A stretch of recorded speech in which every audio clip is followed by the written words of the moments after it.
மாபெரும் படையின் தளபதிகளில் ஒருவராக திகழ்பவர்தான் அருமை சகோதரர் திரு கே ஏ செங்கோட்டையன் அவர்கள். ஆரம்ப காலத்திலிருந்தே கழகத்தில் தன்னை ஒரு தொண்டனாக இணைத்துக் கொண்டு அன்றைய காலகட்டத்தில் தொகுதி அமைப்பாளராக பொறுப்பேற்று படிப்படியாக உயர்ந்து பின்னர் மாவட்ட கழக செயலாளராகி தலைமை கழகத்திலும் அமைப்பு செயலாளர் என்ற பொறுப்பை அடைந்து இன்று கழக கொள்கை பரப்பு செயலாளர் என்கிற உயரிய பதவியை வகிக்கும் அளவுக்கு உயர்ந்துள்ளார்.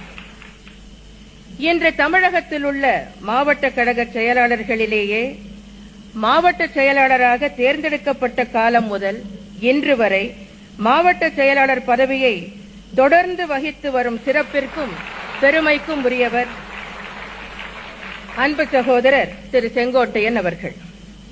1977ஆம் ஆண்டு முதல் தொடர்ந்து சட்டமன்ற உறுப்பினராக இருந்து வந்துள்ளார். தனது சீரிய பணியாலும் இன்முகத்தோடு அனைவரிடமும் பழகும் நல்ல உள்ளத்தாலும் தொகுதி மக்களின் மனம் கவர்ந்து அவர்களது நன்மதிப்பை பெற்றவர் திரு கே ஏ செங்கோட்டையன் அவர்கள்.